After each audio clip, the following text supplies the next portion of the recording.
Bismillahirrahmanirrahim. Assalamualaikum warahmatullahi wabarakatuh. Alhamdulillahirabbil alamin. Hamdan katsiran thayyiban mubarakan fihi kama yuhibbu wa yarda. Wa asyhadu an la ilaha illallah wahdahu la syarika lah. Wa asyhadu anna Muhammadan abduhu wa rasuluh. Allahumma shalli ala nabiyyina wa sayyidina Muhammad wa ala alihi wa man tabi'ahum bi ihsan ila yaumil. Allahumma anfa'na bima 'allamtana wa'limna ma yanfa'una wa zidna ilma. Ikhwani fillah wa akhwati para jemaah sekalian, semoga selalu dirahmati dan diberkahi oleh Allah Subhanahu wa taala. Kita bersyukur kepada Allah atas nikmat dan karunia yang telah Allah berikan kepada kita sekalian, sehingga pada kesempatan malam hari ini setelah salat maghrib kita kembali melanjutkan kajian kita secara rutin dari pembahasan Bulughul Maram karya Ibnu Hajar al-Asqalani rahimahullah. Kali ini kita melanjutkan bab yang baru, masih dalam kitab sholat, namun dalam bab setelah pembahasan sholat musafir dan sholat orang sakit, kita melanjutkan bab sholat Jumat. Ya, tentang bab sholat Jumat.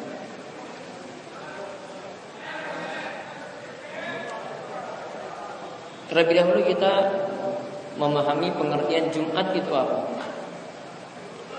Jumat cara bacanya, jimnya itu di dhamma, mimnya di dhamma. Namun salah satu cara baca mimnya di sukun, jadi Jumat. Atau juga tadi bisa mimnya itu di dhamma, Jumu'ah. Dan cara membaca dengan mimnya itu di dhamma itu lebih bagus, sebagaimana dapat pada sholat Jumat ayat ke-9. Idza nudiya lis-sholati min yaumil jumu'ati, bukan Jum'ati namun Jumu'ati, maka menyebut dengan Jumu'at itu lebih afdal, lebih utama daripada dengan Jum'ah. Namun dua cara baca tadi dibolehkan. Jumat sendiri berasal dari kata jamak.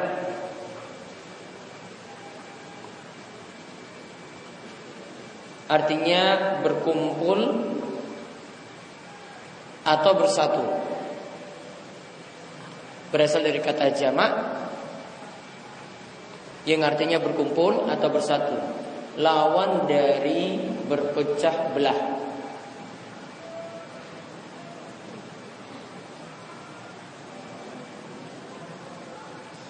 Alasannya kenapa Jumat dikatakan berkumpul seperti itu diterangkan oleh para ulama. Karena Allah mengumpulkan perkara-perkara kauniyah, yaitu suatu kejadian-kejadian penting, dan perkara-perkara syar'iyah, perkara yang berkaitan dengan ibadah, pada hari tersebut yang tidak terdapat pada hari yang lain. Pada hari tersebut yang tidak terdapat pada hari yang lain. Dan keistimewaan hari Jumat ini yang lebih lengkap nantinya diterangkan oleh Ibnu Qayyim dalam kitabnya Zadul Ma'ad. Beliau menjelaskan tentang keutamaan-keutamaan hari Jumat dibandingkan hari-hari yang lainnya.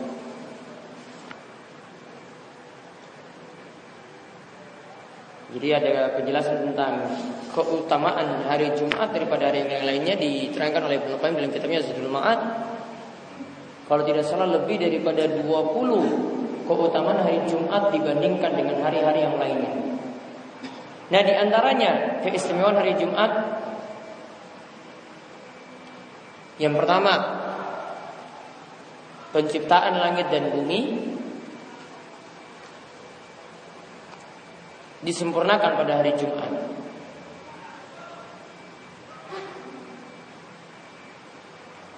Kemudian yang kedua, terciptanya Adam juga pada hari Jumat.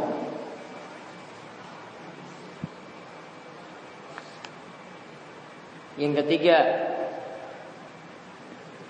terjadinya hari kiamat pada hari Jumat.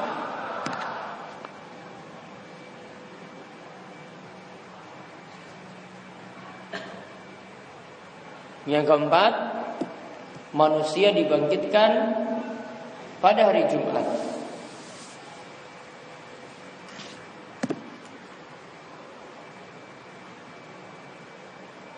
Kemudian yang kelima,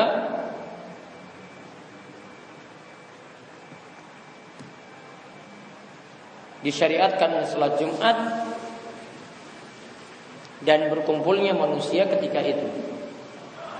Disyariatkan salat Jumat dan berkumpulnya manusia ketika itu.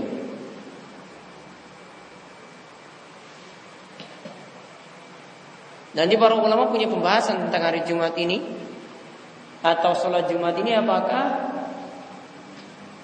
salat Jumat itu sendiri adalah pengganti salat zuhur atau dia salat yang berdiri sendiri. Dan nanti mereka punya bahasan juga nanti setelah salat Jumat itu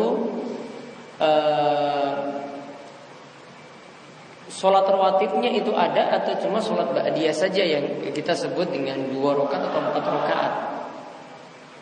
Makanya ketika salat Jumat ini dikatakan seperti itu, apakah boleh dijamak ataukah tidak dengan salat asar? Itu ada pembahasan secara tersendiri. Kemudian yang keenam, keistimewaan hari Jumat juga. Hari Jumat adalah hari yang utama dibanding hari-hari yang lain. Hari yang utama dibandingkan hari-hari yang lain.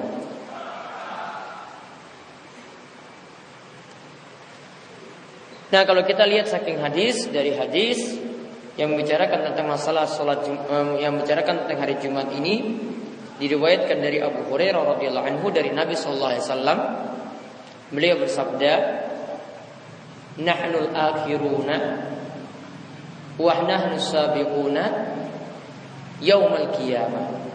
Kami ini adalah umat yang paling akhir, namun kami yang paling terdepan nantinya pada hari kiamat. Baida anna kulla ummatin utiyatil kitab min qablina. Umat-umat sebelumnya sudah diberi kitab sebelum kita. Wa utinahu min ba'dahu, dan kita sendiri akan diberi kitab setelah mereka. Tsumma hadzal ladzi yaumul ladzi kataballahu alaina, dan hari ini yaitu hari Jumat Allah menetapkan untuk kita. Hadanallahu law fannasu lana fihi tab'un al yahudu ghadan wan nasara ba'da ghadin. Dan hari ini yaitu hari Jumat Allah memberikan petunjuk pada hari tersebut. Nanti umat lain itu jadi pengikut kita. Yaitu apa? Hari Jumat itu hari raya kita dulu, baru setelah itu Yahudi itu besoknya Sabtu, baru setelah itu Nasrani yaitu pada hari besoknya lagi yaitu hari Ahad. Jadi yang lainnya ngikut. Artinya ada setelah kita yang di depan. Jumat itu umat Islam, kemudian Yahudi itu hari Sabtunya, kemudian Nasrani itu hari Ahadnya. Berarti yang lainnya itu ngikut kita. Nah, itu diantara keistimewaannya hari Jumat tadi. Artinya hari Jumat tadi itu dikatakan hari yang mulia karena hari-hari setelah itu dari umat yang lain mereka ngikut pada umat Islam. Wa anhu aidan anna Nabi sallallahu alaihi wasallam, dari Abu Hurairah juga bahwasanya Nabi sallallahu alaihi wasallam itu bersabda, khairu yaumin tala'at alaihi syamsu yaumul jumu'ah. Hari yang utama ketika matahari terbit yaitu pada hari Jumat. Fi khuliqa Adam, ketika itu Adam diciptakan.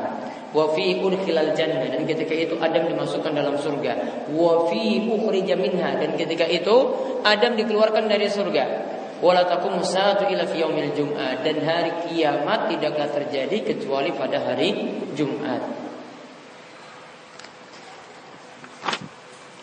Oleh karena itu di sini dikatakan oleh Syekh Abdullah Al-Fauzan, beliau katakan kalau kita tahu hari Jumat adalah hari yang mulia, maka kita patut mensyukurinya. Oleh karena itu cara mensyukurinya adalah dia memanfaatkan hari Jumat tadi itu dengan ibadah.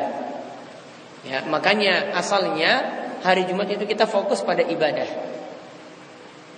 Kalau di kerajaan Saudi Arabia hari Jumat jadi hari libur. Ya, di kerajaan Saudi Arabia hari Jumat jadi hari libur. Maksudnya adalah kenapa dijadikan hari libur? Biar hari itu sibuk ibadah. Namun disinggung oleh Syekh Abdul Al-Fauzan yang tinggal di sana, beliau katakan, namun kebanyakan orang-orang yang ada di zaman kita ini, yaitu maksudnya adalah di Saudi Arabia, la yarawna yaumal jum'ah illa annahu yaumun naumin wa kaslin. Mereka cuma menganggap hari Jumat itu adalah hari untuk tidur dan malas-malasan. Kenyataannya seperti itu. Nanti malam Jumatnya itu mereka main bal-balan, main bola itu sampai subuh, ya akhirnya tidur setelah subuh.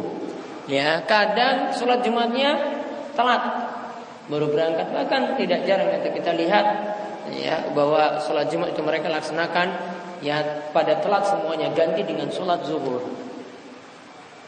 Maka beliau ingatkan di sini, ya karena malam harinya itu begadang, kemudian pagi harinya itu tidur, akhirnya untuk menghadiri sholat Jumat itu jadi telat. Makanya ada sisi positifnya kalau hari Jumat itu dijadikan hari aktivitas itu ada.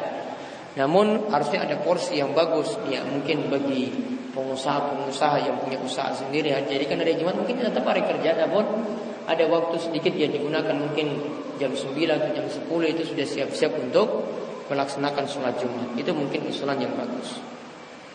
Nah sekarang kita lihat hadis yang pertama dalam bab ini, atau hadis nomor 445, yaitu tentang peringatan keras bagi orang yang meninggalkan sholat Jumat. Tentang peringatan yang keras bagi orang yang meninggalkan sholat Jumat. Yaitu ada hadis dari Abdullah bin Umar wa Abi Hurairah, an Abdullah bin Umar wa Abi Hurairah, dari Abdullah bin Umar dan Abu Hurairah radhiyallahu anhuma, annahuma sami'a Rasulullah sallallahu alaihi wasallam yaqul ala a'wadi minbarihi. Ketika itu Nabi SAW didengar oleh keduanya, yaitu oleh Ibnu Umar dan oleh Abu Hurairah, bahwasanya Rasulullah SAW menyampaikan nasihat di atas mimbar beliau. A'wad ini maksudnya adalah ujung mimbar beliau, di mana ketika itu Nabi SAW mengatakan, la yantahiyanna aqwamun an wad'ihimul jum'at aw la yahtimanna Allahu ala qulubihim summa la yakununna minal ghafilin. Hadis ini rawahu Muslim, diriwayatkan oleh Imam Muslim.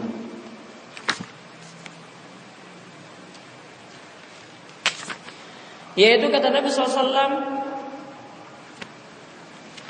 layantahiyanna aqwamun, sungguh nanti akan dijadikan pada suatu kaum bagi mereka yang meninggalkan Jumat, yaitu hukuman bagi mereka, layahtimanna Allah ala qulubihim, Allah akan mengunci hati-hati mereka, dan Allah akan menjadikan mereka menjadi orang-orang yang ghafilin, orang-orang yang lalai. Maka di sini ditunjukkan orang yang meremehkan sholat Jumat. Apa yang dimaksudkan orang yang meremehkan sholat Jumat? Diterangkan di sini oleh para ulama, yaitu orang yang meninggalkan sholat Jumat tanpa uzur. Yang meremehkan sholat Jumat di sini maksudnya orang yang meninggalkan sholat Jumat tanpa uzur.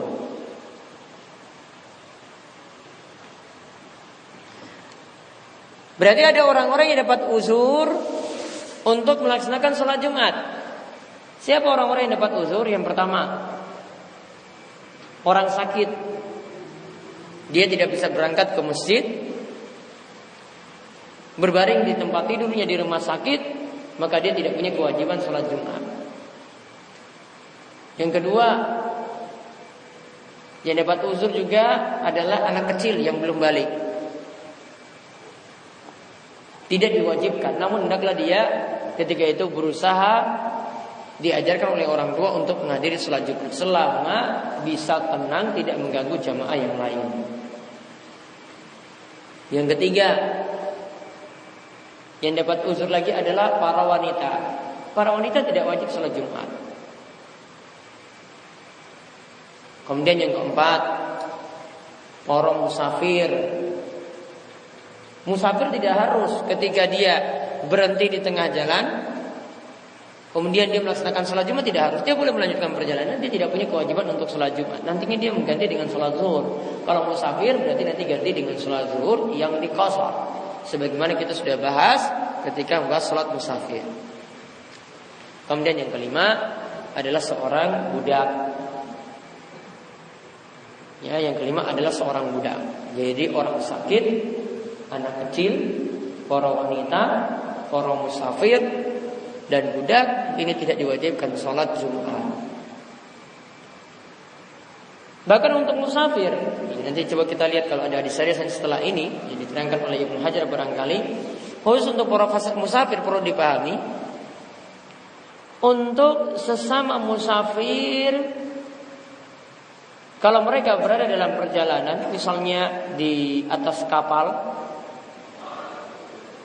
atau sedang berada di tempat offshore, lepas pantai, seperti orang-orang yang lagi di tempat offshore untuk mengebor minyak misalnya, maka ketika itu tidak ada kewajiban sholat Jumat. Bahkan kata para ulama, mereka ini termasuk orang-orang yang nomaden yang tidak punya tempat tinggal yang pasti. Artinya tidak punya tempat tinggal layaknya ketika orang itu mukim. Maka ketika mendirikan sholat Jumat tidak dianggap sah.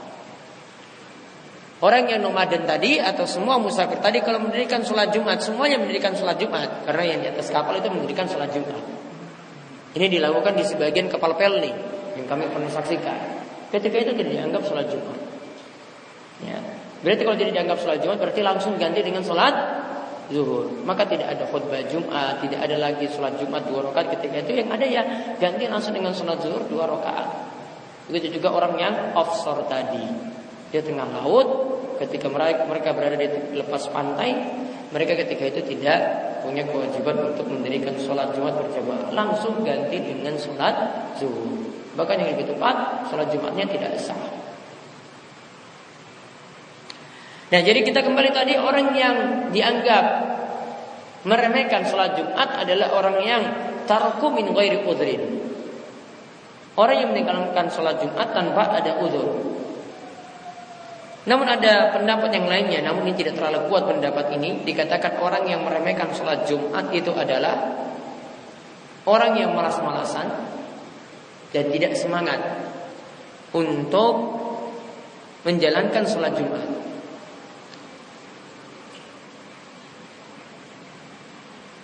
Namun yang lebih bagus kita katakan meremehkan tadi adalah meninggalkannya tanpa ada udzur. Sedangkan yang dimaksudkan tadi dikunci oleh Allah hatinya. Al-Iraqi mengatakan maksud hatinya itu dikunci adalah Allah menjadikan hatinya hati orang munafik.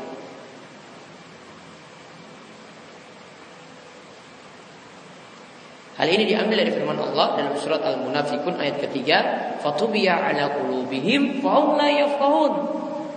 Allah mengunci hati-hati mereka dan ketika itu mereka tidak bisa untuk berpikir.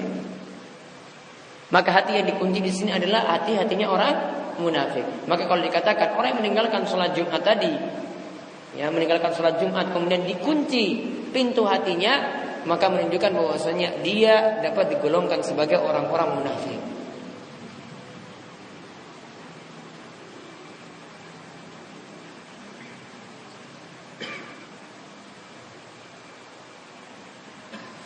Sedangkan kalau dikatakan dia termasuk orang-orang yang lalai, yang dimasukkan orang-orang yang lalai di sini adalah yaitu orang-orang yang lalai dari hal yang manfaat, ya, orang-orang yang lalai dari hal yang manfaat, atau orang-orang yang tidak peduli pada hal-hal yang membahayakan dirinya, atau tidak peduli pada hal-hal yang membahayakan dirinya.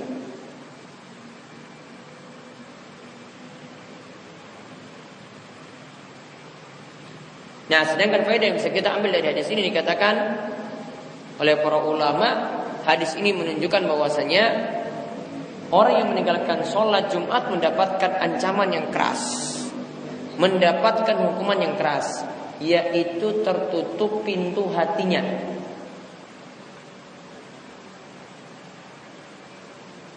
Kalau tertutup pintu hatinya, maka kata para ulama, orang seperti ini fala ya'rifu ma'rufan wala yunkiru munkaran wala ya'yi khairan.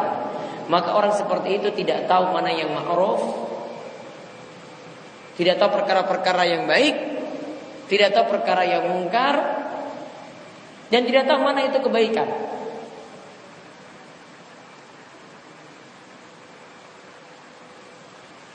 Dan Al-Qadhi Iyad mengatakan, Al-Qadhi Iyad itu mengatakan, ini salah seorang ulama Syafi'i, beliau mengatakan, hadzal hadisu hujjatun bayyinatun fi wujubil jum'ah. Hadis ini sebagai dalil yang sangat menunjukkan salat Jumat itu wajib.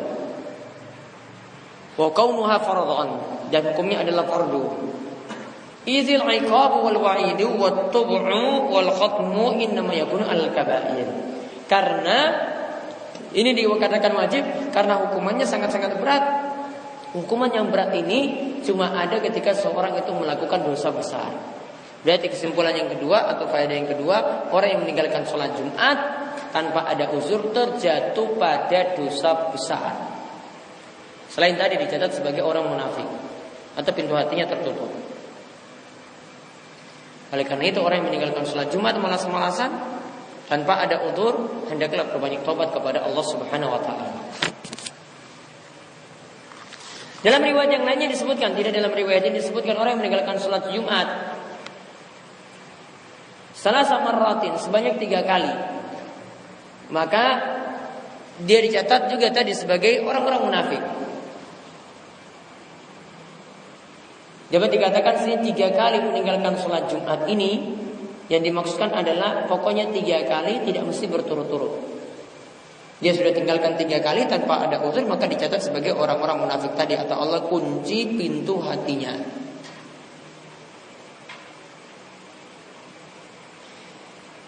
Nah sekarang kita lihat waktu sholat Jumat. Disebutkan dalam hadis yang kedua, atau hadis nomor 446 dan 447. Dikatakan di sini dari Salamah bin Al-Aqwa. Ia mengatakan, kunna nusalli ma'a Rasulillah SAW al-jum'ati. Kami pernah salat bersama Rasulullah SAW, yaitu salat Jumat. Summa nansarifu wa laysa lil hitani dhillun nastazillu bih. Kemudian ketika itu setelah selesai, kami mencari tempat berlindung dan tidak ada tempat berlindung ketika itu karena cuaca masih panas. Berarti menunjukkan di sini selesainya salat Jumat itu masih panas. Berarti mereka lakukan salat Jumat sebelumnya. Muttafaqun alaih. Hadis ini diriwayatkan oleh Imam Bukhari dan Muslim. Wal lafzu lil Bukhari, dan lafaznya adalah lafaz Bukhari. Wa fi lafzin lil Muslim, dan lafaz untuk Imam Muslim, kunna nujammi'u mau idza zalatis syams summa narji natatabba'ul fai'a. Dan ketika itu kami mengerjakan salat Jumat ketika matahari sudah tergelincir. Ya, ketika matahari sudah tergelincir,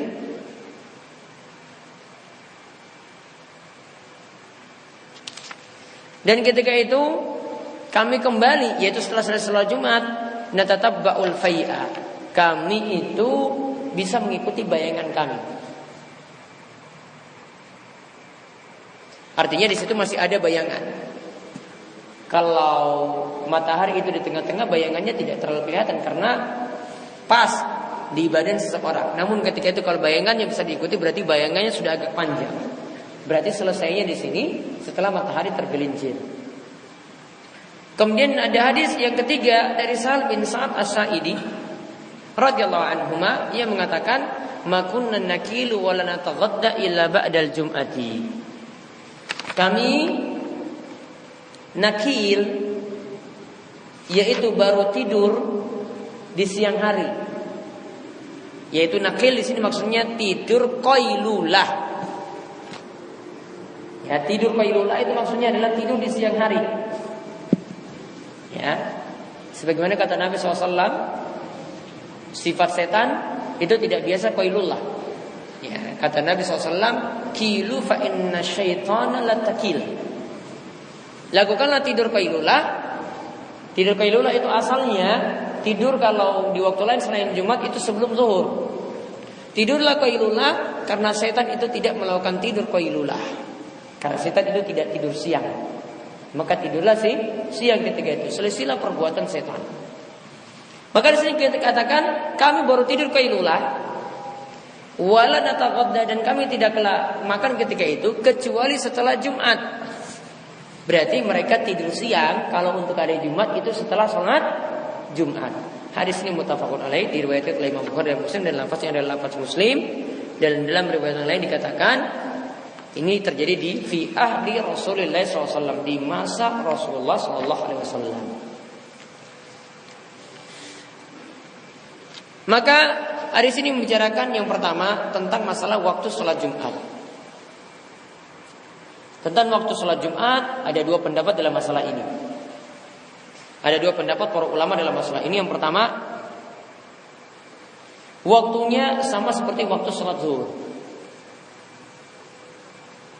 Yaitu waktu sholat zuhur itu adalah setelah matahari tergelincir ke barat. Dan sampai berakhirnya waktu sholat zuhur. Berarti khutbahnya dan sholatnya bagaimana? Setelah sholat zuhur itu masuk. Khutbah tidak sebelumnya. Khutbahnya tidak sebelum zuhur. Namun khutbahnya itu pas sholat zuhur masuk, diadakan khutbah, baru setelah itu sholat Jumat. Ini yang menjadi mazhab jumhur ulama, yaitu Abu Hanifah, Imam Malik dan Syafi'i, dan salah satu pendapat dari Imam Ahmad. Dan juga dipilih oleh Al-Ajuri. Begitu juga dikuatkan oleh Ibnu Qudamah Al-Maqdisi dan juga oleh Al-Mardawi.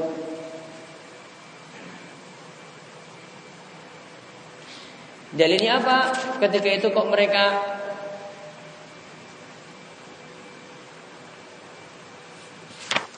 katakan bahwasanya waktunya sama dengan zuhur, karena ketika selesai sholat Jumat pada hadis pertama tadi dari Salamah bin Al-Aqwa, ketika itu mereka masih tetap cari tempat untuk berlindung, menunjukkan bahwasanya itu masih siang, tidak dilaksanakan di pagi hari.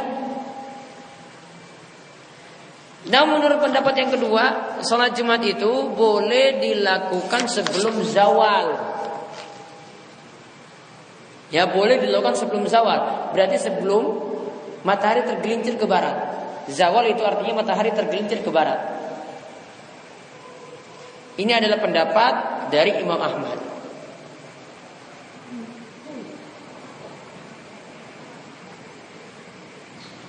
Yaitu waktu awalnya menurut Imam Ahmad sama dengan waktu sholat Aid. Itu kalau kita melaksanakan sholat Idul Adha besok, itu mulainya ba'da irtifa'i syamsi qadra ramhin, yaitu setelah matahari itu terbit setinggi tombak. Berarti awal waktu sholat duha. Dan ini juga awal waktu sholat syuruk atau sholat isyraq. Ya, Nabi SAW mengatakan kalau siapa yang diam setelah sholat subuh di masjid, dia diam sampai matahari itu meninggi, dan para ulama katakan meningginya di setinggi tombak, maka dia akan mendapatkan pahala haji dan umrah yang tammah, mendapatkan pahala haji dan umrah yang sempurna dan sempurna. Awal waktunya kapan? Yaitu ketika matahari sudah setinggi tombak. Jadi duduk di masjid sampai matahari setinggi tombak, baru lakukan sholat isyraq. Nah, sholat isyraq ini 15 menit, kira-kira 15 menit setelah matahari terbit. Tidak boleh ketika matahari terbit langsung sholat. Karena ketika matahari terbit itu masih muncul dua tanduk setan. Maka harus ada ketinggi sedikit, 15 menit setelah matahari terbit, baru setelah itu melaksanakan sholat isyraq.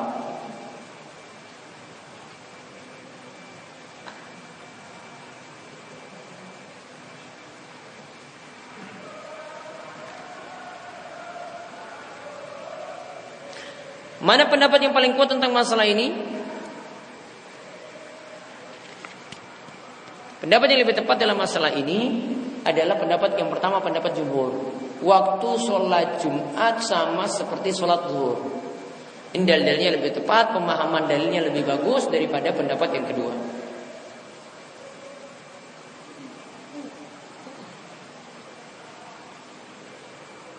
Jadi pendapat yang lebih kuat dalam masalah ini adalah pendapat jumhur atau mayoritas ulama. Kemudian faedah yang lainnya lagi dari hadis ini kita bisa simpulkan juga disunahkannya tidur qailulah atau tidur siang. Kalau selain waktu Jumat itu sebelum zuhur. Ya, selain hari Jumat itu sebelum zuhur. Taruhlah zuhur jam 11.40 atau 45, dia tidur dari jam 11 sampai waktu zuhur. Ya, atau dia tidur dari jam 11:30 sampai waktu zuhur. Ini namanya tidur qailulah. Tidurnya singkat saja. Tujuannya apa tadi? Dalam hadis dikatakan qilu fa inna syaitana lataqil. Lakukanlah tidur qailulah karena setan itu tidak mengambil tidur qailulah. Kemudian hadis yang berikutnya, yaitu hadis yang keempat tentang sahnya sholat Jumat dengan 12 orang. Berarti hadis ini untuk membantah pendapat sebagian ulama yang menyarankan harus 40. Padahal di sini Ibnu Hajar al-Asqalani adalah ulama Syafi'i. Mazhab Syafi'i dan mazhab Imam Ahmad menyarankan sholat Jumat itu baru boleh jika jamaahnya berapa? 40. Kurang dari 40 tidak boleh. Kurang dari 40 maka sholatnya diganti dengan sholat zuhur. Ya, maka ini akan berlaku sangat sulit kalau di kampung-kampung. Ya, di kampung-kampung orang tidak peduli sholat. Ya, kalau di kota mungkin bisa mencapai jumlah segitu. Kalau kampung-kampung 5 saja sudah syukur. Ya, 5 saya sudah syukur untuk melaksanakan sholat. Maka kita lihat hadis dari Jabir. Nabi SAW kan yakhthub qa'iman. Nabi SAW itu berkhutbah sambil berdiri. Faja'at irun minasyam. Maka datang ketika itu unta dari Syam, di mana unta ini membawa barang-barang dagangan. Fanfatalan nasu ilaiha. Maka orang-orang yang sedang sholat Jumat tadi dengar khutbah, mereka langsung noleh kepada unta tadi. Hatta lam yabqa illa isna asyara rajulan. Sampai ketika itu tersisa 12 orang. Berarti yang lainnya kan keluar. Lihat, wah, kayak misalnya kalau di kampung misalnya ada hewan yang belum pernah mereka lihat, gajah baru datang. Misalnya gajah baru datang, semua kan pada lihat kan? Pada keluar lihat tadi. Wah, ini apa? Sama seperti kita ya di kampung misalnya mungkin helikopter belum pernah turun di situ. Helikopter sekali turun, semuanya pada keluar kan? Nah, ini sama juga. Taruhlah keadaannya di masa Nabi SAW seperti itu. Mungkin kalau zaman ini helikopter itu turun. Ya, orang yang lagi sholat Jumat pun tetap keluar. Maka lihat yang tersisa cuma berapa? Isna asyara, cuma 12 orang. Berarti 12 orang saja yang ikut sholat. Padahal yang khutbah itu siapa? Khutbah Nabi. Ya, bukan orang lain ini. Sahabat-sahabat saya kurang ajar pada Nabi. Apalagi orang-orang saat ini. Maka jangan protes kalau ada kejadian kayak gitu, kemudian pada keluar. Oh, Nabi saja sahabat pada bubar karena mau lihat unta. Ya, untanya datang dari Syam. Nah, hadis ini diriwayatkan oleh Imam Muslim. Yang dimaksudkan tadi fatala, yaitu para sahabat ketika itu lihat kemudian mereka keluar dari masjid supaya bisa mendapatkan barang-barang dagangan tadi.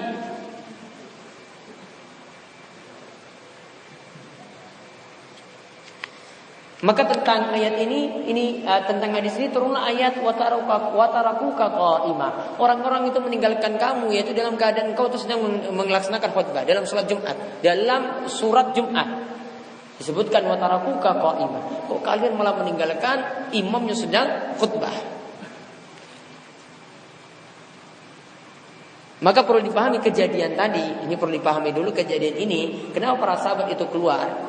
Ini sebelum ada perintah untuk tetap di masjid saat mendengar khutbah. Dulu hukum itu belum ada. Makanya ketika ada kejadian kayak tadi, para sahabat keluar dari masjid. Mereka merasa bahwasanya seperti itu boleh. Namun sekarang sudah turun tadi hukum fatarakuka qa'imah. Kok kalian tinggalkan khatib yang sedang berdiri lakukan khutbah?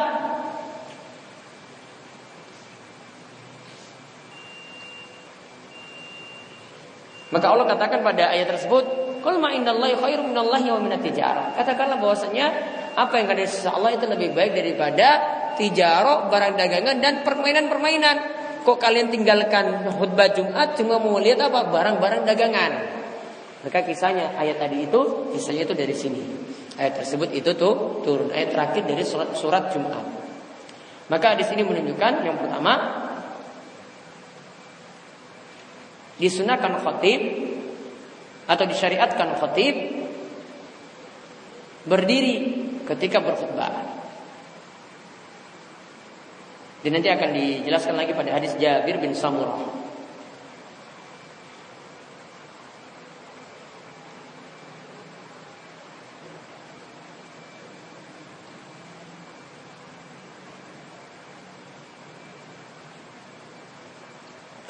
Kemudian di sini juga menunjukkan 12 orang untuk sholat Jumat tetap dibolehkan. Karena apa tadi? Yang ada tadi jamaah jumlahnya lebih daripada 12 dalam masjid.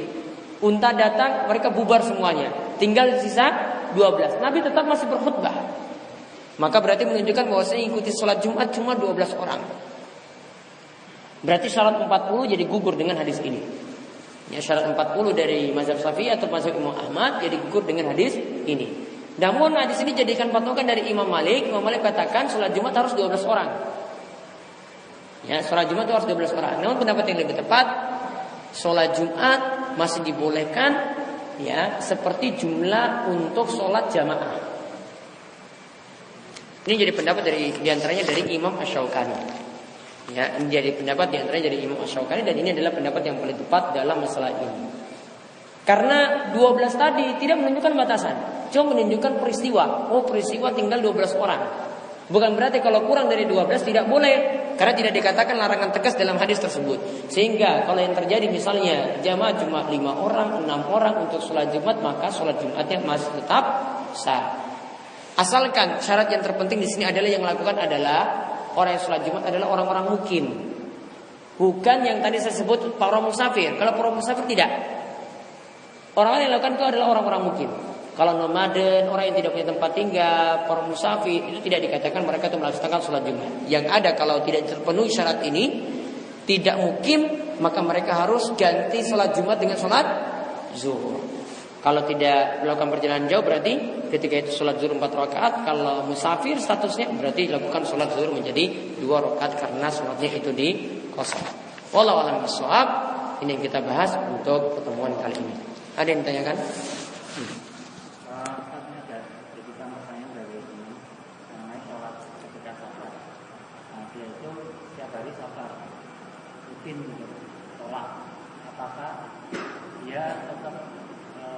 Perjalanannya dari mana ke mana? Kira-kira 100 km dari Karanganyar ke Jogja. Iya, safar itu. Terus? Apakah dia tanya apakah dia tetap jamaah atau seperti orang muslim yang ada setiap hari? Dia tetap bisa jamaah kosong. Iya. Namun kalau dia dapati jamaah di masjid, ikuti jamaah yang ada. Lebih afdal. Namun kalau dia dapati misalnya tidak dapati jamaah di masjid, maka ketika itu dia jamaah kosong. Pokoknya dia bisa ambil keringanan itu. Ya, ketika kembali di terminal Jogja itu jam-jamnya dia bisa sholat asar di Jogja. Ya, sampai terminal Solo itu maghrib bisa sholat maghrib. Nah, sampai Karanganyar itu pas Isya.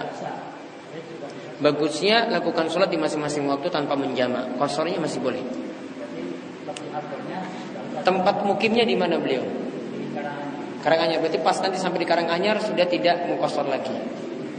Selama perjalanan boleh kosor. Bagusnya kerjakan sholat di masing-masing waktu. Namun kalau sudah sampai Karanganyar tidak dikosor lagi, sudah sempurna. Berarti di Solo dia maghrib aja ya, nggak usah sama isya. Iya, Itu lebih afdal. lebih afdal. Asalnya kalau seseorang itu bersafar, yang dituntut itu kosornya. Jamaknya dilakukan ketika sulit mengerjakan sholat di masing-masing waktu. Ada lagi? Ya.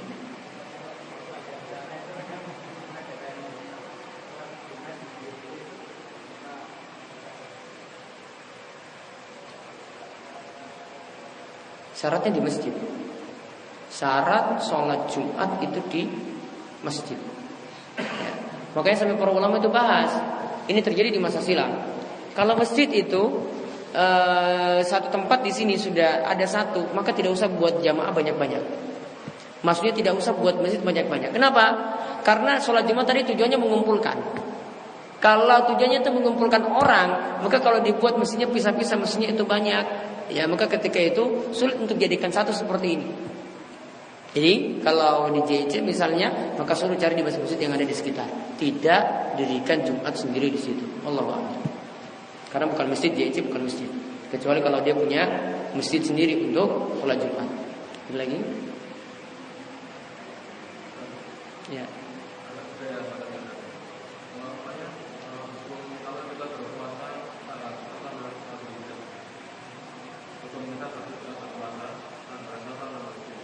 Hukum berpuasa tanggal 1 sampai 9 Zulhijjah itu berdasarkan hadis yang sahih atau minimal itu adalah hadis yang hasan.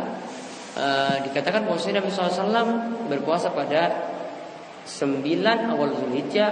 Beliau juga melakukan puasa 3 hari setiap bulannya dan hadis yang semacam itu.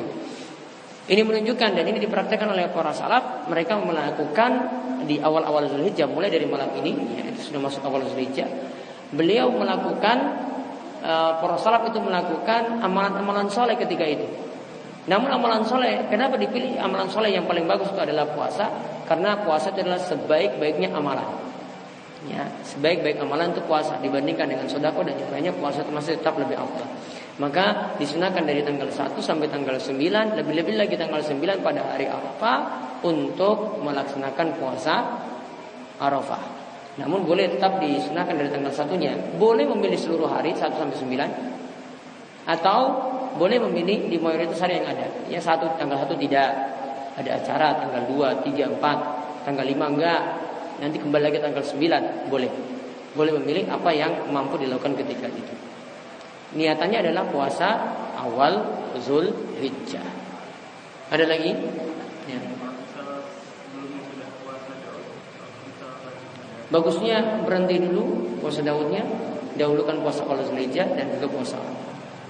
Ya, demikian kita bahas, mudah-mudahan bermanfaat. Subhanakallahumma bihamdika, asyhadu an la ilaha illa anta, astaghfiruka wa atubu ilaik. Assalamualaikum warahmatullahi wabarakatuh. Bismillahirrahmanirrahim. Assalamualaikum warahmatullahi wabarakatuh.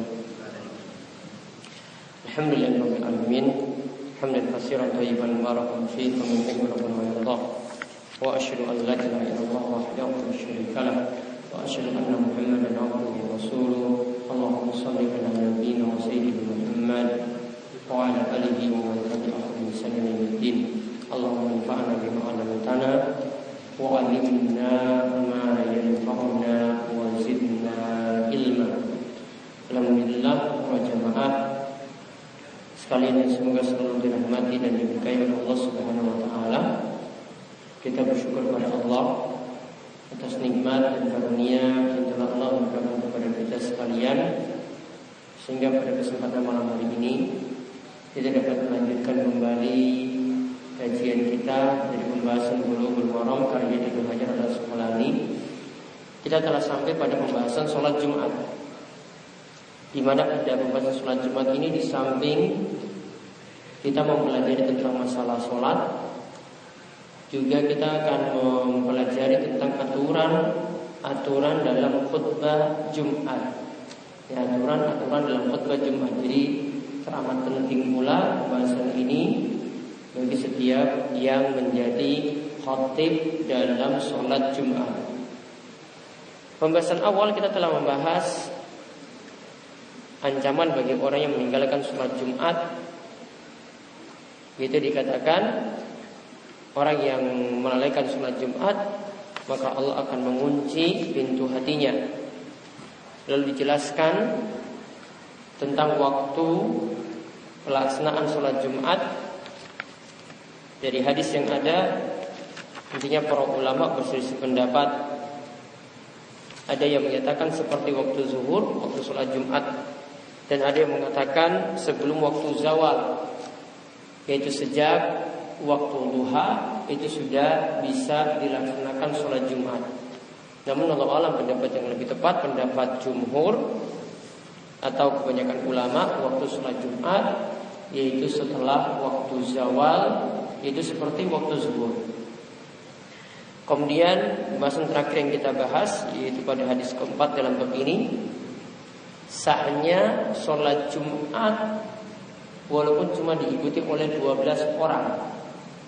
Sahnya sholat Jumat walaupun diikuti oleh 12 orang, seperti yang dijelaskan dalam hadis Jabir.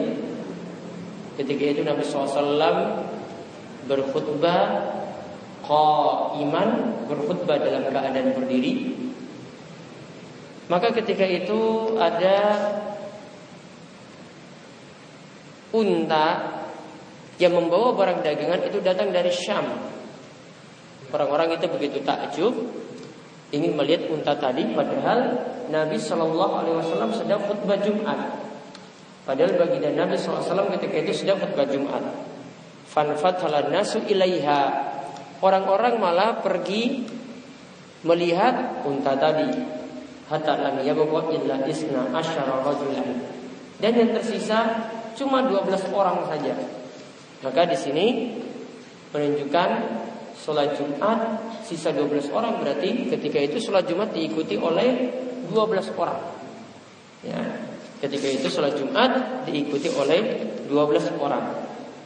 Tentang kisah tadi, turunlah ayat surat Jumat ayat ke-11, wa idza ra'aw tijaratan aw lahwan faddu ilaiha wa tarakuka qa'ima. Yaitu dikatakan ketika itu kalian melihat tijarah, perdagangan atau permainan, kemudian kalian pergi untuk mengikuti hal-hal dunia tadi, wa tarakuka qa'ima, dan kalian meninggalkan engkau, yaitu meninggalkan Muhammad dalam keadaan beliau saat itu sedang berkhutbah. Turunlah ayat tadi untuk memperingatkan orang-orang kalau khutbah Jumat ya benar-benar harus didengar. Nah, sekarang kita bahas masalah hukum siapa yang mendapatkan 1 rakaat dari sholat Jumat. Tentang masalah hukum siapa yang mendapatkan 1 rakaat dari sholat Jumat. Sholat Jumat yang 2 rakaat. Hadisnya dari Ibnu Umar radhiyallahu anhuma. Ia berkata bahwasanya Rasulullah sallallahu alaihi wasallam bersabda, "Man adraka raka'ah min sholatil jumu'ati wa ghairiha falyudif ilaiha ukhra wa qad tammat sholatuhu."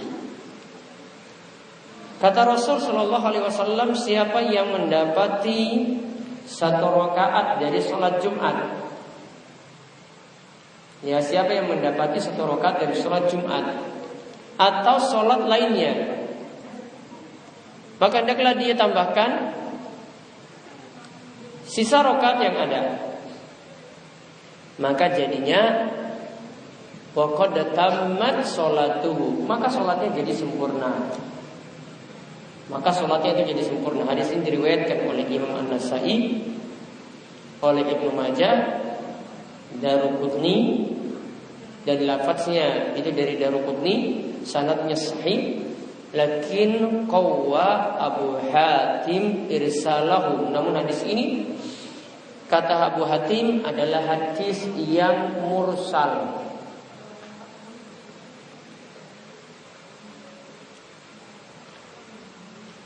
Diberi catatan hadis mursal adalah hadis di mana tabi'in berkata bahwa Rasul sallallahu alaihi wasallam bersabda. Di mana tabi'in itu berkata Rasul sallallahu alaihi wasallam bersabda. Coba perhatikan rantai sanad hadis itu dari Rasul turun ke bawah itu ada sahabat dulu. Ada Ibnu Mas'ud, ada Ibnu Abbas, ada Abu Hurairah. Baru setelah itu di bawahnya lagi baru ada tabi'in. Jadi tabi'in itu nggak mungkin mengatakan langsung dari Rasul, pasti lewat perantaraan sahabat. Ya, Rasul kalau menyampaikan sesuatu ada perantaraan sahabat baru sampaikan kepada tabi'in. Jadi tabi'in kalau mengatakan ya Rasul SAW bersabda, berarti sudah hilang sahabat di situ. Maka kalau dikatakan hadis mursal, asalnya hadis doif. Asalnya hadis doif. Sekali lagi, kalau dikatakan hadis mursal, asalnya adalah hadis dhaif, hadis lemah. Namun di sini diberi catatan, hadis ini secara sanad memang dikatakan hadis yang syadz, yaitu menyelisih riwayat yang lebih kuat. Ya, hadis ini secara sanad dikatakan adalah hadis yang syadz, SYADZ, menyelisih riwayat yang lebih kuat. Ada riwayat yang lebih sahih yang mengatakan bukan untuk sholat Jumat. Ya, ada hadis yang lebih sahih yang mengatakan bukan untuk sholat Jumat. Yaitu hadisnya diriwayatkan oleh Imam Bukhari dan Muslim. Hadis yang sahihnya berbunyi seperti ini: Man adraka raka'atan minas sholati faqad adrakas sholat. Siapa yang mendapatkan satu rakaat dari sholat, maka berarti dia telah mendapatkan sholat. Di sini tidak menunjukkan khusus untuk sholat Jumat. Kalau di sini disebutkan sholat secara umum, berarti di dalamnya juga tetap sudah ada sholat Jumat. Di sini disebutkan sholat secara umum. Siapa yang mendapatkan satu rakaat dari sholat, faqad adrakas sholat, maka dia telah mendapatkan sholat. Ini berlaku untuk sholat zuhur, asar, maghrib, isya, termasuk juga sholat Jumat di situ. Dapat satu rakaat berarti sudah dapati sholat. Nah, kesimpulannya atau faedah yang bisa kita ambil dari hadis yang ada, yang pertama, siapa yang mendapati satu rakaat bersama imam, yaitu minimalnya mendapatkan rukuk. Menurut pendapat yang paling kuat, minimalnya mendapatkan rukuk.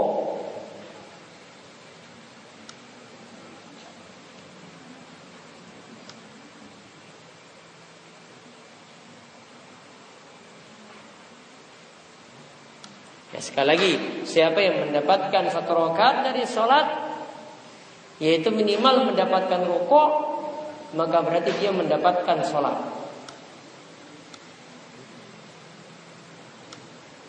Berarti kalau sholat Jumat dia dapatkan tadi satu rakaat, imam di rakaat yang kedua, ya, imam rakaat yang kedua sedang baca surat, berarti kan nanti dia tetap dapat rukuk. Berarti dia cuma tinggal tambah satu rakaat saja.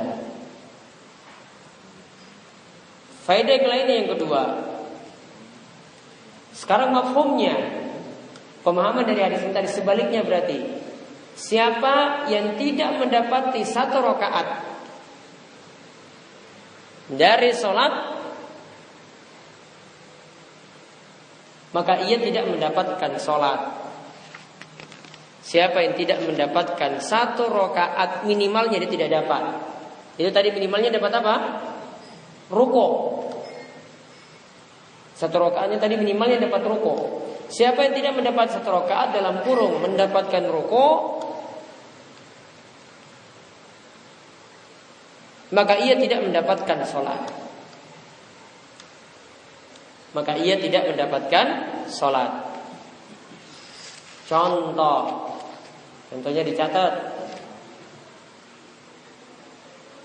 Mendapati imam sholat Jumat dalam keadaan imam iktidal atau sujud di rakaat kedua. Mendapati imam saat imam itu iktidal, bangkit dari rukuk, atau saat imam itu sujud, tapi di rakaat keberapa? Rakaat kedua. Maka dapat satu rakaat atau tidak? Tidak mendapatkan satu rakaat. Maka tulis, maka tidak mendapatkan satu rakaat.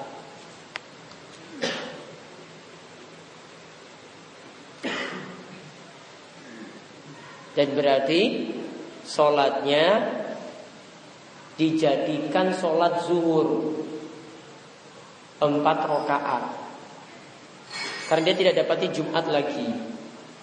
Kalau tidak dapati Jumat, berarti sholat Jumatnya tadi diganti dengan sholat zuhur. Nah, inilah yang jadi pendapat dari jumhur atau mayoritas ulama. Yang menyelisihinya cuma mazhab Imam Abu Hanifah. Yang menyelisihinya itu cuma imam mazhab Abu Hanifah. Inilah pendapat yang paling tepat. Kemudian di sini juga menunjukkan, coba lihat tadi, berarti cuma dapati sholat saja.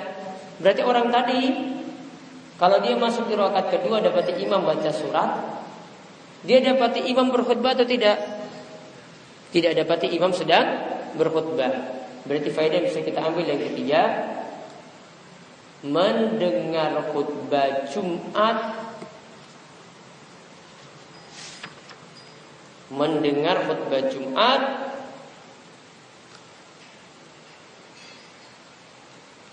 bukanlah syarat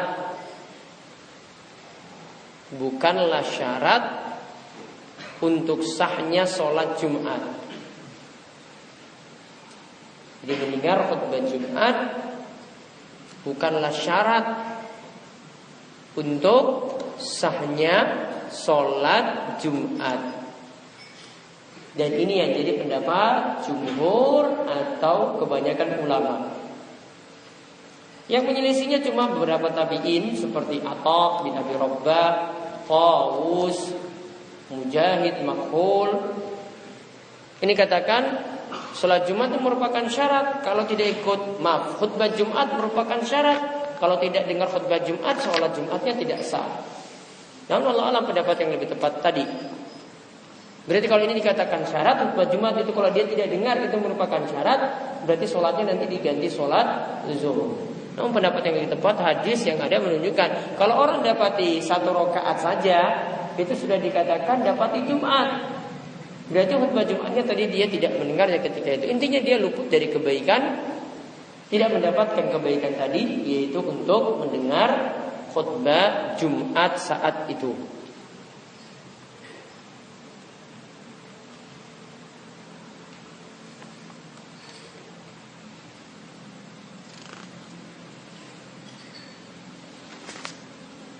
Kemudian kita lihat hadis yang berikutnya tentang aturan-aturan dalam khutbah. Ya, tentang aturan-aturan dalam khutbah. Kalau tadi tentang sholatnya, sekarang beberapa aturan dalam khutbah. Yang pertama akan dibahas ini adalah khutbah Jumat itu dengan 2 kali khutbah. Khutbah Jumat itu dengan 2 kali khutbah. Dalilnya hadis ke-6 atau 450 dalam pembahasan bab ini, atau 450 dari kitab Bulughul Maram dari Jabir bin Samurah. Ya, dari Jabir bin Samurah. Ia mengatakan anna Nabi sallallahu alaihi wasallam kana yakhthub qa'iman. Nabi SAW biasa berkhutbah sambil berdiri. Summa yajlis. Kemudian setelah berdiri beliau duduk. Summa yakum fayakhtubu qa'iman. Lalu beliau setelah duduk tadi berdiri lagi, berkhutbah lagi sambil berdiri. Faman amba'aka annahu kana yakhtub jalisan faqad kadzaba. Jika ada yang mengabarimu bahwa Nabi itu khutbah sambil duduk, maka berarti ia telah berdusta. Jika ada yang mengabarimu bahwa Nabi itu khutbah sambil duduk, maka berarti dia telah berdusta. Rawahu Muslim, akhrajahu Muslim. Hadis ini diriwayatkan oleh Imam Muslim. Maka faedah yang bisa kita ambil yang pertama, khutbah Jumat diperintahkan dengan 2 kali khutbah.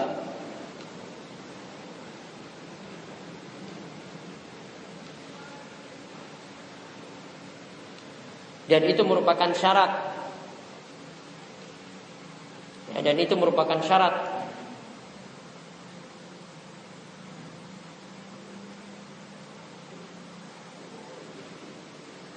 Jadi dengan 2 kali khutbah, yaitu bentuk 2 kali khutbah, berdiri, lalu dipisah dengan duduk, kemudian berdiri lagi. Berdiri, dipisah dengan duduk, kemudian berdiri lagi.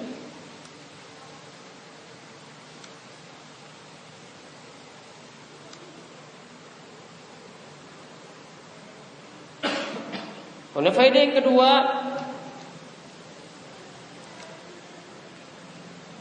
khatib ketika menyampaikan khutbah adalah sambil berdiri.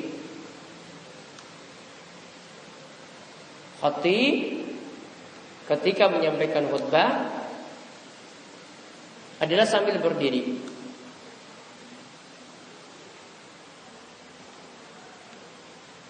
Karena seperti itu lebih tegas dan lantang saat menyampaikan nasihat. Karena seperti itu lebih tegas dan lantang ketika menyampaikan nasihat. Bahkan ada perkataan ijma' dari Ibnu Abdul Bar. Ia mengatakan ajma'al ulama'u ala anna al-khutbata la takunu illa qa'iman liman qaddaru 'alal qiyam. Para ulama itu sepakat. Ingat, kalau para ulama katakan itu sepakat, ini seperti Ibnu Abdul Bar itu katakan sepakat, maka tidak boleh diselisihi. Ada yang selisihi, maka dia telah menyelisihi sabilil mu'minin, jalan orang-orang yang beriman. Jadi dia telah melanggar firman Allah, wa yattabi ghaira sabilil mu'minin. Mereka telah mengikuti jalan selain jalannya orang-orang beriman. Jalannya orang beriman, sebenarnya kata para ulama, itu dikatakan oleh Ibnu Taimiyah, itu adalah jalan yang telah disepakati. Berarti kalau menyelisih ijma', menyelisih kesepakatan ulama, berarti menyimpang, sesat. Jadi kalau sudah ada yang katakan dalam suatu masalah ini ada ijma' di dalamnya, ini ada kesepakatan dalamnya, diselisih berarti keliru. Dan dalam masalah ijma' yang disepakati tidak ada masalah ijtihad. Tidak boleh disebut ijtihad, tidak boleh disebut ini masalah khilafiyah, tidak boleh. Kalau seperti Ibnu Abdul Bar katakan, para ulama sepakat bahwa khutbah hanya boleh dilakukan dengan berdiri bagi yang mampu untuk berdiri. Jadi kalau mampu berdiri maka lakukan berdiri.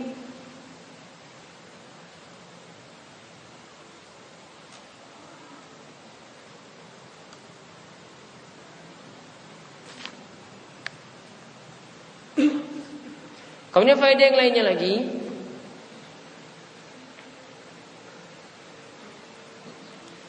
disunahkan ada duduk di antara 2 khutbah. Disunahkan ada duduk di antara 2 khutbah. Ini diberi catatan tadi disunahkan. Ini menurut jumhur atau kebanyakan ulama. Duduk di antara dua khutbah. Agar khatib tidak terlalu capek dan yang mendengarkan juga tidak terlalu bosan. Ya, dan yang mendengarkan juga tidak terlalu bosan. Jadi khatib bisa nyantai, ada waktu istirahat, sedangkan yang mendengar, yaitu yang mendengar khutbah, juga bisa ada waktu untuk ya agar tidak bosan lah ketika itu. Karena kalau pembicaraannya itu kaku kemudian terlalu panjang sekali, dan sikap makmum ketika itu tidak boleh berbicara kanan kiri, maka kalau tidak ada waktu istirahat ya akan sangat-sangat membosankan. Maka setelah dia berbicara 15 menit, khatib berbicara 15 menit, duduk sejenak, kemudian bangkit lagi untuk menyampaikan khutbah yang kedua. Kemudian faedah yang keempat, khutbah kedua tidak dikhususkan dengan doa. Tetap ada penyampaian nasihat. Khutbah kedua tidak dikhususkan dengan doa saja, seperti kebiasaan sebagian khatib, ya, atau dikhususkan dengan bahasa Arab saja di khutbah yang kedua. Yang lebih tepat sini Nabi katakan, summa yaqum fayakhutub qa'iman. Kemudian berdiri lagi untuk menyampaikan khutbah lagi sambil berdiri. Berarti ada nasihat disampaikan. Jadi tidak cukup pada khutbah pertama saja. Faedah yang kelima, untuk khutbah sholat Id tetap dengan 2 kali khutbah. Tetap dengan 2 kali khutbah. Bahkan ada ijma dari Ibnu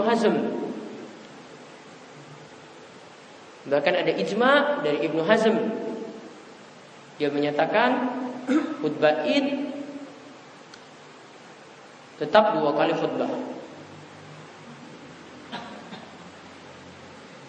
Jadi ini pendapat yang paling kuat. Karena ada klaim di situ. Kalau klaimnya ada, maka tidak bisa. Kita perlu hati-hati untuk melanggar masalah ijma di sini. Walaupun sebagian ulama belakangan menyatakan cuma 1 kali khutbah saja untuk khutbah Id, berbeda dengan khutbah Jumat. Seperti Syekh Muhammad bin Shalih Al-Utsaimin, ya, di dalam Syarhul Mumti' menyatakan khutbah Id itu cuma 1 kali. Namun memakai ijma tadi atau klaim ijma tadi itu lebih bagus daripada menyelisihinya. Ya, daripada menyelisihinya. Dan ini jadi pendapat seluruh mazhab. Mazhab Imam Syafi'i seperti itu, mazhab Imam Ahmad juga bisa dilihat ketika khutbah saat Id itu di Masjidil Haram atau Masjid Nabawi 2 kali khutbah. Walaupun tidak mesti membawa mimbar ke lapangan, kalau sholatnya itu di lapangan, bisa cuma dengan sekedar pakai kursi, imam kemudian berdiri menyampaikan khutbah. Saat duduk antara 2 khutbah tadi, duduk di kursi tadi, kemudian berdiri lagi menyampaikan khutbah yang kedua, tutup dengan doa, baru khutbahnya tadi selesai. Suatu hal yang simpel yang bisa dilakukan ketika itu. Kemudian hadis yang berikutnya lagi, ini tentang sifat khutbah yang dilakukan oleh Nabi Sallallahu Alaihi Wasallam. Hadis yang ke-7 atau 451. Yaitu dari Jabir bin Abdullah.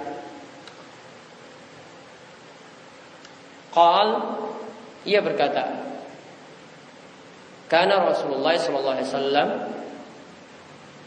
idza khataba ihmarat aynahu wa ala sautuhu washtadda ghadabuhu hatta ka'annahu mundiru jayshin yaqul sabbahakum wa massakum. Dikatakan oleh Jabir bin Abdullah, Rasulullah SAW ketika berkhutbah matanya itu memerah. Wa ala sautuhu, suaranya itu lantang, keras. Washtadda ghadabuhu, dan beliau terlihat begitu marah. Seakan-akan beliau seperti seorang yang meneriakkan pasukan. Ayo pagi-pagi, ayo sore-sore, kita siap-siap. Kemudian Nabi SAW itu bersabda ketika itu, atau menyampaikan khutbahnya ketika itu, amma ba'du, fa'inna khairal hadithi kitabullah, wa khairal hadi Muhammadin sallallahu alaihi wasallam, wa syarrul umuri muhdatsatuha, wa kullu bid'atin dolalatun. Amma ba'du, sesungguhnya sebaik-baik perkataan yaitu kitabullah. Sebaik-baik petunjuk adalah petunjuk Nabi kita Muhammad sallallahu alaihi wasallam. Sejelek-jelek perkara adalah perkara yang dibuat-buat, dan setiap perkara yang tidak ada tuntunannya maka itu termasuk kesesatan. Hadis ini diriwayatkan oleh Imam Muslim.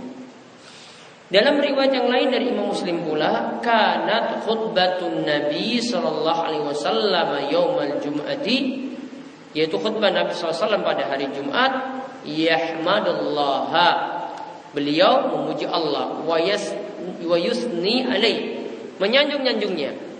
Summa yaqulu ala isri dzalik wa qad ala sautuhu, dan beliau yaqulu ala isri dzalik, menyampaikan seperti itu, wa qad ala sautuhu, dan suaranya itu begitu keras ketika itu. Beliau itu berkata menggiring seperti itu, dan suaranya begitu keras saat itu. Dalam riwayat yang lain juga, may yahdihillahu fala mudhillalah wa may yudlil fala hadiyalah. Ada kalimat, siapa yang Allah memberi petunjuk kepadanya maka tidak mungkin ada yang bisa menyesatkannya. Kemudian siapa yang Allah sesatkan maka tidak ada yang bisa memberi petunjuk kepadanya. Kemudian dalam riwayat An-Nasa'i disebutkan, wa kullu dolalatin finnar, setiap kesesatan itu tempatnya di neraka. Maka kesimpulan atau yang bisa kita lihat dari hadis ini,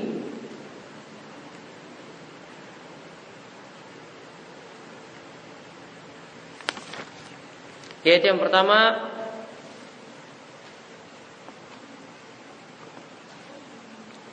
hendaklah khutbah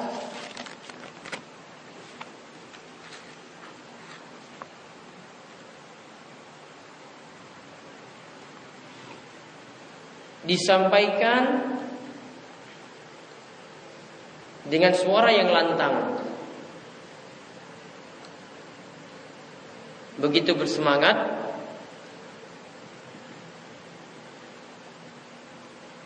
dan bisa mempengaruhi orang yang mendengar.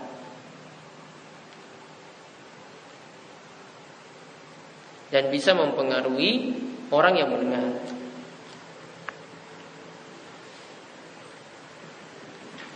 Faedah yang kedua, khutbah yang baik hendaklah memperhatikan hal-hal berikut.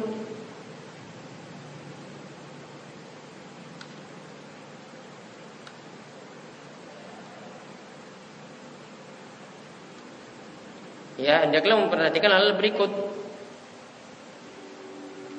Yang pertama, penyampaiannya bagus dan mudah dicerna.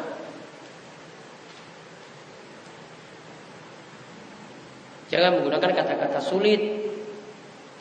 Kalau dengan orang awam, orang desa, orang kampung, jangan gunakan kata-kata intelek. Ya, jangan gunakan kata-kata yang cuma para dokter atau orang-orang kampus yang biasa dengar. Menggunakan bahasa yang ibarat-ibarat yang mudah dipahami. Jangan gunakan lafaz-lafaz yang ghoriba. Itu lafaz-lafaz yang asing, mereka nggak pernah dengar. Istilah internet saja nggak tahu, mau dijelaskan bagaimanapun nggak bisa. Ya, maka istilah-istilah asing jangan dibawa-bawa. Istilah yang mereka itu tahu saja. Kemudian yang kedua,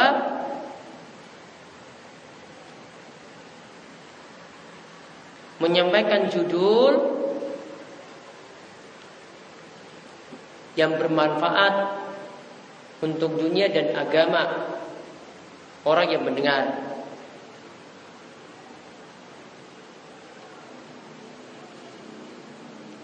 Yaitu agar kehidupan dunianya baik, agamanya itu baik.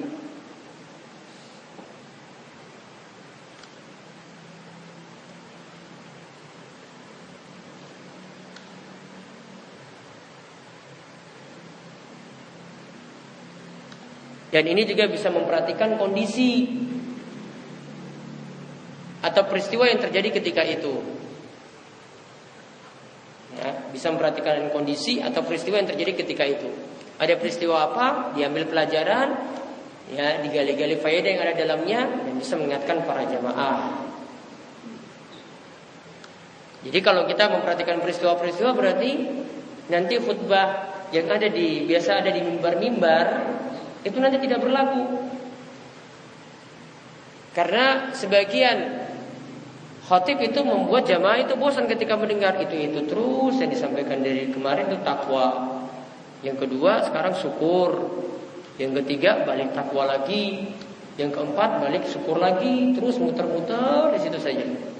Materi nggak pernah nambah-nambah. Karena apa? Ya sumbernya tadi cuma buku ya khutbah Jumat selama setahun. Ya, nggak ada perkembangan. Orang yang datang punya dengar, kemarin kayak gitu terus imamnya, walaupun orangnya beda, ya bukunya sama. Ya, orangnya beda, bukunya sama, tapi nggak ada perkembang. Lihat kondisinya apa. Sekarang awal Zulhijjah, ya sampaikan amalan-amalan tentang kurban. Nggak pas amalan kurban nanti bahas nanti setelah kurban, nggak pas. Nggak pas juga ketika itu sampaikan materi yang biasa-biasa, padahal orang mau berkurban. Kalau puasa, ya sampaikan materi-materi puasa.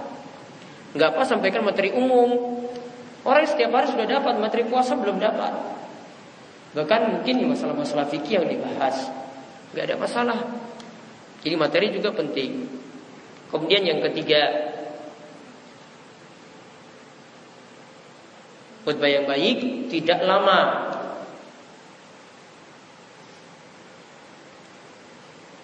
Dikatakan oleh Syekh Sudais, yaitu 20 menit itu sudah paling lama.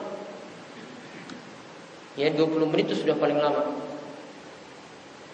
Itu sudah kadar yang wajar itu. Kalau lebih dari 20 menit itu sudah kurang ajar. Jamaah sudah enggak betah lagi. Ya, itu sudah lebih dari kewajaran itu 20 menit. 20 menit itu sudah sampai doa tutup, selesai. Jadi paling khutbah pertama 15 menit, 15 menit. Khutbah kedua tambah sedikit kesimpulan, doa-doa, 20 menit sudah selesai. Ya. Makanya penting kalau jadi khatib itu yang punya HP rekaman misalnya direkam coba ceramahnya, dihitung-hitung berapa menit. Kan bisa dilihat situ sudah berapa menit jalan. Bisa dihitung-hitung. Kalau sudah terlalu lama, jamaah juga sudah pada kepalanya nunduk. Mau ditambah lagi, tambah nunduk lagi. Repot. Ya. Karena kebiasaannya mungkin gak bisa istirahat kecuali waktu itu. Setelah khutbah Jumat, ya mereka aktivitas lagi, ya mungkin wajar. Maka jangan materinya membosankan, itu terus. Jangan juga terlalu lama. Penyampaiannya juga bagus. Jangan tekstual. Ya, penyampaian yang bagus itu jangan juga tekstual, artinya maksudnya lihat teks terus baca. Orang baca pun itu ya yang baca pun bisa ngantuk, yang mendengar pun bisa ngantuk. Coba kalau kita baca malam-malam mau tidur ya bisa ngantuk kan? Bisa ngantuk, apalagi yang dengar. Baca titiknya pun nggak nyambung dia. Titiknya di mana, komanya di mana. Ya, kalau baca itu. Baca khotib itu kalau baca komanya dan titiknya nggak pas kadang. Harusnya koma di situ, dia lanjut, saya nggak pas jadi kalimatnya. Apalagi tidak ada persiapan baca teks dulu, langsung buka baca. Ya, pada bubar semua jamaah kalau seperti itu. Nah, jadi khutbah yang baik 3 hal tadi. Itulah yang dimaksud tadi Nabi SAW. Beliau sambil teriak-teriak, suaranya lantang, matanya memerah. Ketika itu seperti teriak-teriak pasukan, maksudnya khutbahnya sifatnya seperti tadi. Ya bagus materinya, direnungkan juga beliau ketika menyampaikan. Para jamaah mendengarnya juga dengan serius. Ya, karena paham apa yang dimaksud, kena lagi dengan yang keadaan mereka ketika itu. Lalu khutbahnya tidak terlalu panjang. Ya, bahkan untuk masalah khutbah Jumat ini Nabi SAW itu mengatakan sebaik-baik orang itu yang khutbahnya itu ringkas, sholatnya itu lama. Sebaik-baik imam atau orang itu adalah orang yang khutbahnya itu ringkas padat. Ya, yang keliru itu sudah lama ngomongnya, nggak ada apa-apa kita petik. Ya cuma digelan aja kalau orang lagi ceramah, ngomongnya sudah 1 jam. Tapi coba kalau pulang di rumah, tanya itu tadi Pak, tadi ceramah apa? Oh pokoknya gayang lucu, pokoknya lucu saja dia bawa pulang. Nggak ada isi apa-apa coba. Ya. Kalau mau tahu itu berisi, ceramah itu berisi, nanti dia pulang kasih tahu, oh ini tadi Pak Ustadz tuh kasih tahu seperti ini seperti itu. Berarti dia masuk, berarti dapat semua. Namun kalau cuma pas pulang cerita-cerita dengan orang yang ada di pasar, ceramah tadi malam gimana? Wah pokoknya gaya lucu. Berarti cuma gaya dan lucu saja, nggak ada apa-apa. Ya, khutbahnya berarti ceramahnya nggak ada isinya sama sekali. 1 jam cuma guyon aja terus. Ya, maka kurangi juga untuk banyak guyon ketika ceramahnya, boleh sekali-sekali. Sama seperti yang namanya masakan ya butuh garam. Namun kalau garamnya terlalu banyak ya keasinan. Namun kalau tidak ada garam ya juga ya nggak enak. Ya sedikit-sedikit aja ditambah. Kemudian faedah yang lainnya lagi, mengawali khutbah dengan memuji Allah dan berselawat pada Nabi Muhammad. Memuji Allah dan berselawat pada Nabi Muhammad.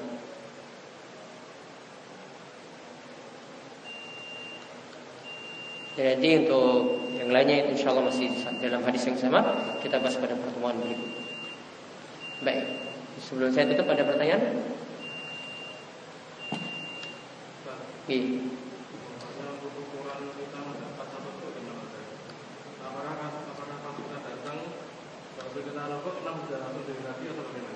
Pokoknya jenengan sudah dapat rukuk, bisa badannya itu posisi rukuk dengan sempurna, bacaan dapat 1 kali, dan imam belum bangkit, itu sudah dapat 1 rukuk. Namun kalau imam sudah i'tidal baru kita rukuk lagi, nggak dapat.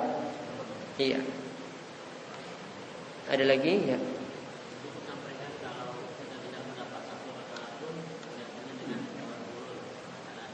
Iya, itu sholat Jumat ya.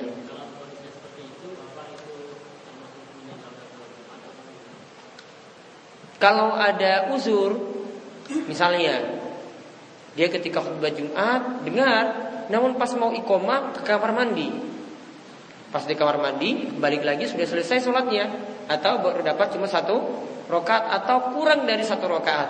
Kalau ini uzur, maka tidak dikatakan meninggalkan sholat Jumat. Termasuk juga orang yang ketiduran, datang imam sudah 1 rakaat atau kurang dia dapati, maka itu termasuk uzur juga.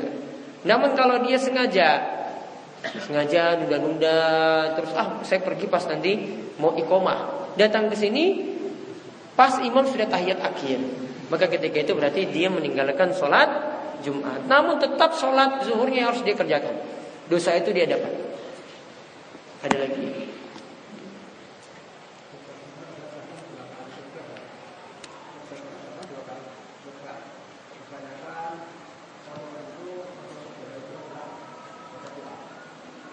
Untuk khutbah apa? Hanya baca doa, ya.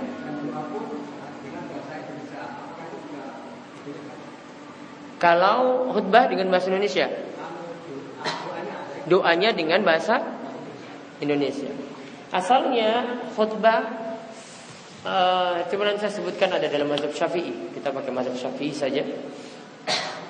Dalam mazhab Syafi'i itu nanti ada memuji Allah, sholawat pada Nabi, ada ayat Al-Quran yang disebut dalam khutbah. Lalu setelah itu ada doa tadi. Doa di sini dipersyaratkan dengan bahasa Arab. Namun kalau sebagian doanya itu ada dengan bahasa Indonesia boleh. Ya baiknya cuma sebagiannya saja, tidak seluruh doa dengan bahasa Indonesia. Asalnya masih boleh.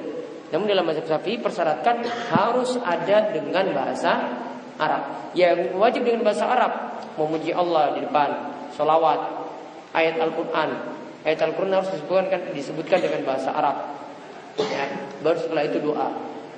Ini harus disebutkan juga dengan bahasa Arab. Nanti coba minggu depan saya sebutkan syarat-syarat khutbah menurut mazhab Syafi'i, biar ini tidak dilanggar. Karena nanti disebutkan syarat-syarat yang rukun-rukunnya, apa yang harus pakai bahasa Arab, mana yang tidak harus. Ya, itu disebutkan dalam mazhab Syafi'i. Ya, itu saja yang bisa kami sampaikan. Kurang lebihnya kami mohon maaf. Subhanakallahumma bihamdika, asyhadu an la ilaha illa anta, astaghfiruka wa atubu ilaik. Assalamualaikum warahmatullahi wabarakatuh.